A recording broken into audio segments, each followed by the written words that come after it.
Hi hello ನಮಸ್ಕಾರ. Welcome back to the my channel.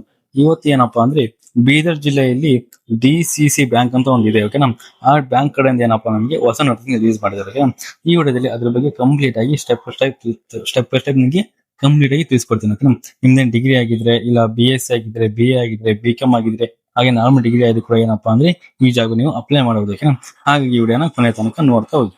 ಮೊದಲನೇ ಬಂದ್ಬಿಟ್ಟು ಏನಪ್ಪಾ ಅಂದ್ರೆ ಸಂಸ್ಥೆ ಹೆಸರು ಬಂದ್ಬಿಟ್ಟು ಯಾವ್ದಪ್ಪ ಅಂದ್ರೆ ಬೀದರ್ ಜಿಲ್ಲೆಯಲ್ಲಿ DCC ಬ್ಯಾಂಕ್ ಅಂತ ಒಂದು ಸಂಸ್ಥೆ ಇದೆ. ಆ ಸಂಸ್ಥೆ ಕಡೆಯಿಂದ ಏನಪ್ಪಾ ನಮಗೆ ನೋಟಿಫಿಕೇಶನ್ ರಿಲೀಸ್ ಮಾಡಿದ್ದಾರೆ. ಓಕೆ, ಹಾಗೆ ನೆಕ್ಸ್ಟ್ ಬಂದ್ಬಿಟ್ಟು ಏನಪ್ಪಾ ಅಂದ್ರೆ ಹುದ್ದೆಗಳ ಹೆಸರು ಬಂದ್ಬಿಟ್ಟು ಏನಪ್ಪಾ ಅಂದ್ರೆ ಜನರಲ್ ಮ್ಯಾನೇಜರ್ ಏನಪ್ಪಾ ನಮಗೆ ಹುದ್ದೆಗಳಲ್ಲಿ ಕಾನ್ಫರ್ಮ್ ಮಾಡಿದ್ದಾರೆ. ಓಕೆನಾ, ಯಾವ್ದಪ್ಪ ಅಂದ್ರೆ ಬೀದರ್ ಜಿಲ್ಲೆಯಲ್ಲಿ ನಿಮಗೆ ಜನರಲ್ ಮ್ಯಾನೇಜರ್ ಆಗಿ ನಿಮಗೆ ಇಲ್ಲಿ ಕಾನ್ಫರ್ಮ್ ಮಾಡಿದ್ದಾರೆ. ಓಕೆ, ಹಾಗೆ ಉದ್ಯೋಗ ಸ್ಥಳ ಬಂದ್ಬಿಟ್ಟು ಏನಪ್ಪಾ ಅಂದ್ರೆ ನಿಮಗೆ ಬೀದರಲ್ಲಿ ನಿಮಗೆ ಉದ್ಯೋಗ ಸ್ಥಳ ಆಗಿರುತ್ತೆ.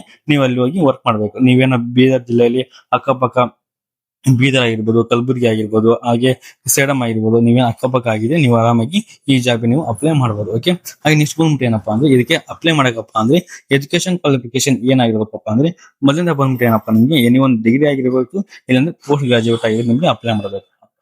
ಓಕೆ, ನಿಮ್ದು ಜಸ್ಟ್ ಡಿಗ್ರಿ ಆದ್ರೆ ಅಪ್ಲೈ ಮಾಡಬಹುದು. ಹಾಗೆ ಎನಿ ಒಂದು ಪೋಸ್ಟ್ ಗ್ರಾಜುಯೇಟ್ ಆದ್ರೆ ಕೂಡ ನೀವು ಈ ಜಾಬ್ ನೀವು ಅಪ್ಲೈ ಮಾಡಕ್ಕೆ ನಿಮಗೆ ಎಲಿಜಿಬಲ್ ಇರ್ತೀರಾ. ಹಾಗೆ ನೆಕ್ಸ್ಟ್ ಬಂದ್ಬಿಟ್ಟು ಏನಪ್ಪಾ ಅಂದ್ರೆ ವಯೋಮಿತಿ ಅಂದ್ರೆ ನೀವು 60 ವರ್ಷ ಏನಪ್ಪ ಮ್ಯಾಕ್ಸಿಮಮ್ ವಯಸ್ಸು ಬಂದ್ಬಿಟ್ಟು ಏನಪ್ಪಾ ಅಂದ್ರೆ 65 ವರ್ಷ ಒಳಗಿದ್ದವರು ಕೂಡ ಈ ಜಾಬ್ಗೆ ನೀವು ಅಪ್ಲೈ ಮಾಡಬೇಕು. ನಿಮ್ಗೆ ಏನಪ್ಪಾ ಅಂದ್ರೆ ಮಿನಿಮಮ್ ಇಷ್ಟು ಇರ್ಬೇಕಂತ ಏನಿದ್ವಿ ಇಲ್ಲಿ ಕೊಟ್ಟಿಲ್ಲ. ನಿಮ್ ಮಿನಿಮಮ್ ಬಂದ್ಬಿಟ್ಟು ಏನಪ್ಪಾ ಅಂದ್ರೆ ಮ್ಯಾಕ್ಸಿಮಮ್ ಬಂದ್ಬಿಟ್ಟು 65 ವರ್ಷಗಳಿದ್ದರೆ ಎಲ್ಲರೂ ನೀವು ಅಪ್ಲೈ ಮಾಡಬೇಕು. ಅಂದ್ರೆ 20 ವರ್ಷದಿಂದ 20ರಿಂದ 21 ವರ್ಷದಿಂದ ಏನಪ್ಪಾ ಅಂದ್ರೆ 65 ವರ್ಷ ಇದ್ದವರು ಎಲ್ಲರೂ ಕೂಡ ಈ ಜಾಬ್ ನೀವು ಅಪ್ಲೈ ಮಾಡಕ್ಕೆ ಎಲಿಜಿಬಲ್ ಇರ್ತಾರೆ. ಹಾಗೆ ನೀವು ಬೇಗ ಬೇಗ ನೀವು ಅಪ್ಲೈ ಮಾಡಬಹುದು. ಹಾಗೆ ಈ ಜಾಬ್ಗೆ ಅಪ್ಲೈ ಮಾಡಕಪ್ಪ ಅಂದ್ರೆ ಅರ್ಜಿ ಶುಲ್ಕ ಎಷ್ಟಿರುತ್ತಪ್ಪ ಅನ್ನೋದಾದ್ರೆ ನೀವು ಜನರಲ್ ಮತ್ತು OBC ಕ್ಯಾಟಗರಿ ಏನಪ್ಪಾ ಅಂದ್ರೆ 5,000 ರೂಪಾಯಿ ನಿಮಗೆ ಅಪ್ಲಿಕೇಶನ್ ಫೀಸ್ ಇರುತ್ತೆ. ನೀವು ಅಪ್ಲಿಕೇಶನ್ ನೋಡಿ ಹೆದರ್ಬೇಡಿ. ಯಾಕಪ್ಪ ಅಂದ್ರೆ ಇದು ಹೈ ಲೆವೆಲ್ ಪೋಸ್ಟ್ ಆಗಿರೋ ಕಾರಣ ನಿಮ್ಗೆ ಏನಪ್ಪಾ ಅಂದ್ರೆ ಅಪ್ಲಿಕೇಶನ್ ಫೀಸ್ ಜಾಸ್ತಿ ಆಗುತ್ತೆ. ಯಾಕಪ್ಪ ಅಂದ್ರೆ ಅಪ್ಲಿಕೇಶನ್ ಫೀಸ್ ಕಮ್ಮಿ ಇದ್ರೆ ತುಂಬಾ ಜನ ಅಪ್ಲೈ ಮಾಡಿರ್ತಾರೆ.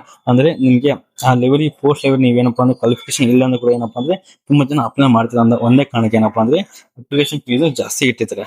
ಹಾಗೆ ಬಂದ್ಬಿಟ್ಟು ನೆಕ್ಸ್ಟ್ ಬಂದ್ಬಿಟ್ಟು ಏನಪ್ಪಾ SC ST ಕ್ಯಾಂಡಿಡೇಟ್ ಏನಪ್ಪಾ ಅಂದ್ರೆ SC ST PW ಕ್ಯಾಂಡಿಡೇಟ್ ಏನಪ್ಪಾ ಅಂದ್ರೆ 2,000 ರೂಪಾಯಿ ಅಪ್ಲಿಕೇಶನ್ ಫೀಸ್ ಇಟ್ಟಿದ್ದಾರೆ. ಓಕೆನಾ, ಜನರಲ್ ಕ್ಯಾಟಗರಿ 5,000 ರೂಪಾಯಿ, ಹಾಗೆ SC ST ಕ್ಯಾಟಗರಿ ಏನಪ್ಪಾ ಅಂದ್ರೆ ನಿಮ್ಗೆ 2,000 ರೂಪಾಯಿ ಅಪ್ಲಿಕೇಶನ್ ಫೀಸ್ ಇಟ್ಟಿದ್ದಾರೆ. ಓಕೆ, ಹಾಗೆ ನೆಕ್ಸ್ಟ್ ಬಂದ್ಬಿಟ್ಟು ಏನಪ್ಪಾ ಅಂದ್ರೆ ಯಾವ ತರ ಸೆಲೆಕ್ಷನ್ ಮಾಡ್ತಾರಪ್ಪ ಈ ಜಾಬ್ ನಾವು ಸೆಲೆಕ್ಷನ್ ಆದ್ಮೇಲೆ ಯಾವ ತರ ಸೆಲೆಕ್ಷನ್ ಮಾಡ್ತಾರೆ ಅಂದ್ರೆ ಮೊದಲನೇ ಬಂದ್ಬಿಟ್ಟು ಏನಪ್ಪಾ ಅಂದ್ರೆ ನಿಮಗೆ ಲಿಖಿತ ಪರೀಕ್ಷೆ ಏನಪ್ಪಾ ಅಂದ್ರೆ ಬಂದ್ಬಿಟ್ಟು ಏನಪ್ಪಾ ಅಂದ್ರೆ ಫಸ್ಟ್ ಬಂದ್ಬಿಟ್ಟು ಏನಪ್ಪಾ ಅಂದ್ರೆ ಲಿಖಿತ ಪರೀಕ್ಷೆ ಅಂದ್ರೆ ನಿಮಗೆ ಎಕ್ಸಾಮ್ ಕನೆಕ್ಟ್ ಮಾಡ್ತಾರೆ. ಯಾವ ತರಪ್ಪ ಅಂದ್ರೆ ಲಿಖಿತ ಪರೀಕ್ಷೆ ನೀವು ಕನೆಕ್ಟ್ ಮಾಡ್ತಾರೆ. ಓಕೆ, ನೀವು ಎಕ್ಸಾಮ್ ಪಾಸ್ ಆಗಬೇಕು.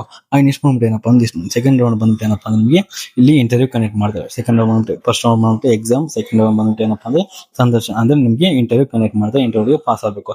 ಹಾಗೆ ಥರ್ಡ್ ರೌಂಡ್ ಬಂದ್ಬಿಟ್ಟು ಏನಪ್ಪಾ ನಿಮಗೆ ಡಾಕ್ಯುಮೆಂಟ್ ವೆರಿಫಿಕೇಶನ್ ಮಾಡ್ತಾರೆ. ಮೊದಲು ಏನಪ್ಪಾ ಅಂದ್ರೆ first exam, second interview, third ಬಂದ್ಬಿಟ್ಟು ಡಾಕ್ಯುಮೆಂಟ್ ವೆರಿಫಿಕೇಶನ್ ಮಾಡ್ತಾರೆ. ಈ 3 ಸ್ಟೆಪ್ ಅಲ್ಲಿ ಏನೋ ಪಾಸ್ ಆದ್ರೆ ಈ ಜಾಬ್ ನೀವು ಎಲಿಜಿಬಲ್ ಇರ್ತಾರೆ. ಓಕೆನಾ, ಇದು ಹೈ ಲೆವೆಲ್ ಪೋಸ್ಟ್ ಆಗಿರುತ್ತೆ. ಸಂಬಳ ಬಂದ್ಬಿಟ್ಟು ತುಂಬಾ ಜಾಸ್ತಿ ಇರುತ್ತೆ. ಏನಪ್ಪಾ ಸುಮಾರು ಏನಪ್ಪಾ 1,00,000 ಮೇಲೆ ನಿಮಗೆ ಸ್ಯಾಲರಿ ಕೂಡ ಇಲ್ಲಿ ಕೊಡ್ತಾ ಹೋಗ್ತಾರೆ. ಓಕೆ, ಹಾಗೆ ಬಂದ್ಬಿಟ್ಟು ಏನಪ್ಪಾ ಅಂದ್ರೆ ಪರೀಕ್ಷೆ ಕ್ರಮಗಳು ಏನಪ್ಪಾ ಅಂದ್ರೆ ನೀವು ಈ ಜಾಬ್ಗೆ ನೀವು ಹೋಗ್ಬೇಕಪ್ಪ ಅಂದ್ರೆ ಏನೇನು ಓದ್ಕೊಂಡು ಹೋಗ್ಬೇಕಪ್ಪ ಅಂದ್ರೆ ನೀವು ಏನೇ ಇರುತ್ತಪ್ಪ ಅಂದ್ರೆ ಪರೀಕ್ಷೆ ಪಠ್ಯಕ್ರಮಗಳು ಏನು ಓದ್ಕೊಂಡು ಹೋಗ್ಬೇಕು. ಎಕ್ಸಾಮ್ಗೆ ಏನ್ ಸಿಲೆಬಸ್ ಇರುತ್ತಪ್ಪ ಅಂದ್ರೆ ಬ್ಯಾಂಕಿಂಗ್ ಅವೇರ್ನೆಸ್ ಅಂತ ಸಿಲೆಬಸ್ ಇರುತ್ತೆ. ಜನರಲ್ ನಾಲೆಜ್ ಓದಬೇಕು, ಕರೆಂಟ್ ಅಫೇರ್ಸ್ ಓದಬೇಕು, ಕಂಪ್ಯೂಟರ್ ನಾಲೆಜ್ ಗೊತ್ತಿರಬೇಕು, ರೀಸನಿಂಗ್ ಗೊತ್ತಿರಬೇಕು, ಆಮೇಲೆ ಕ್ವಾಂಟಿಟಿ ಆಪ್ಟಿಟ್ಯೂಡ್ ಗೊತ್ತಿರಬೇಕು, ಆಮೇಲೆ ಇಂಗ್ಲಿಷ್ ಮತ್ತೆ ಕನ್ನಡ ನಿಮ್ಗೆ ಏನಪ್ಪಾ ಅಂದ್ರೆ ಇದೆಲ್ಲ ಸಿಲೆಬಸ್ ನಿಮ್ಗೆ ಗೊತ್ತಿರುತ್ತೆ. ಓಕೆ, ನಿಮಗೆ ಎಕ್ಸಾಮ್ ಅಲ್ಲಿ ಇದಿಷ್ಟು ಸಿಲೆಬಸ್ ಏನಪ್ಪಾ ಅಂದ್ರೆ ಎಕ್ಸಾಮ್ ಅಲ್ಲಿ ಕಂಡಕ್ಟ್ ಮಾಡ್ತಾ ಹೋಗ್ತಾರೆ.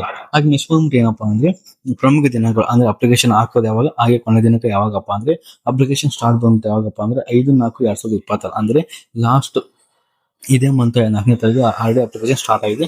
ಹಾಗೆ ಕೊನೆ ದಿನಕ್ಕೆ ಬಂದ್ಬಿಟ್ಟು ಇದೇ ಮಂತ್ ಏನಪ್ಪಾ ಅಂದ್ರೆ 19ನೇ ತಾರೀಕಿನಿಂದ ಕೊನೆ ದಿನಕ್ಕೆ ಆಗಿರುತ್ತೆ. ಹಾಗಾಗಿ ನಿಮ್ಗೆ ಏನಾದ್ರು ಇಂಟ್ರೆಸ್ಟ್ ಇದ್ರೆ ಏನಪ್ಪಾ ಅಂದ್ರೆ ಈ ಪೋಸ್ಟ್ ಜಾಬ್ ಸೆಲೆಕ್ಷನ್ ಆಗ್ಬೇಕಂತ ಇದ್ರೆ ನೀವು ಆರಾಮಾಗಿ ಈ ಜಾಬ್ಗೆ ಅಪ್ಲೈ ಮಾಡೋದಕ್ಕೆ ನೀವು ಯಾವುದೇ ಕಾರಣಕ್ಕೆ ಏನಪ್ಪಾ ಅಂದ್ರೆ ಅಮೌಂಟ್ ಬಗ್ಗೆ ತಲೆ ಕೆಡಿಸ್ಕೋಬಹುದು.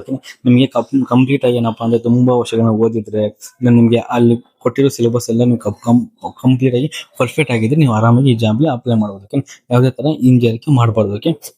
ಈ ಆರಾಮಾಗಿ ಜಾಬ್ ಸೆಲೆಕ್ಷನ್ ಆದ್ಮೇಲೆ ಏನಪ್ಪಾ ಅಂದ್ರೆ ನೀವು ಸುಮಾರು ಏನಪ್ಪಾ 1,00,000ವರೆಗೆ ಸಂಬಳ ಬರ್ತಾ ಹೋಗುತ್ತೆ. ಹಾಗಾಗಿ ಇನ್ನು ಕೇವಲ ಏನಪ್ಪಾ ಅಂದ್ರೆ ಇವತ್ತೆಲ್ಲ ಡೇಟ್ ಬಂದ್ಬಿಟ್ಟು 7ನೇ ತಾರೀಕು ಆಗಿರುತ್ತೆ. ನಿಮ್ಗೆ ಇನ್ನು ಕೇವಲ ಏನಪ್ಪಾ ಅಂದ್ರೆ ಸುಮಾರು 10 ದಿನ ಟೈಮ್ ಇದೆ. ಹಾಗಾಗಿ ಬೇಗ ಬೇಗ ಈ ಜಾಬ್ ನೀವು ಅಪ್ಲೈ ಮಾಡ್ತಾ ಹೋಗಿ. ಓಕೆ, ಲಾಸ್ಟ್ ಡೇಟ್ ಬಂದ್ಬಿಟ್ಟು ಏನಪ್ಪಾ ಅಂದ್ರೆ ಇದೇ ಮಂತ್ 19ನೇ ತಾರೀಕು ನಿಮ್ದು ಕೊನೆ ದಿನಕ್ಕೆ ಆಗಿರುತ್ತೆ. ಹಾಗೆ ನೆಕ್ಸ್ಟ್ ಬಂದ್ಬಿಟ್ಟು ಏನಪ್ಪಾ ಅಂದ್ರೆ ಪ್ರಮುಖ ಲಿಂಕ್ಗಳು ಏನಪ್ಪಾ ಅಂದ್ರೆ ನಿಮ್ಗೆ ಅಫಿಷಿಯಲ್ ಆಗಿ ನೋಟಿಫಿಕೇಶನ್ ಲಿಂಕ್ ಡಿಸ್ಕ್ರಿಪ್ಷನ್ ಬಾಕ್ಸ್ ಕೊಟ್ಟಿರ್ತೀನಿ. ಒನ್ ಟೈಮ್ ಓದ್ಕೊಳ್ಳಿ. ಹಾಗೆ ಅಪ್ಲಿಕೇಶನ್ ಫಾರ್ಮ್ ಕೂಡ ಕೊಟ್ಟಿರ್ತೀನಿ, ಅದನ್ನ ಒನ್ ಟೈಮ್ ನೋಡ್ಕೊಳ್ಳಿ. ಹಾಗೆ ಅಫಿಷಿಯಲ್ ವೆಬ್ಸೈಟ್ ಕೂಡ ನಿಮ್ಗೆ ಏನಪ್ಪಾ ಅಂದ್ರೆ ಕೊಟ್ಟಿರ್ತೀನಿ, ಒನ್ ಟೈಮ್ ಕರೆಕ್ಟ್ ಓದ್ಕೊಂಡು ನೀವು ಈ ಜಾಬ್ ನೀವು ಅಪ್ಲೈ ಮಾಡಬಹುದು. ಓಕೆ, ನೀವು ಅಪ್ಲೈ ಮಾಡೋ ಲಿಂಕ್ ಡಿಸ್ಕ್ರಿಪ್ಷನ್ ಬಾಕ್ಸ್ ಅಲ್ಲಿ ಕೊಟ್ಟಿರ್ತೀನಿ.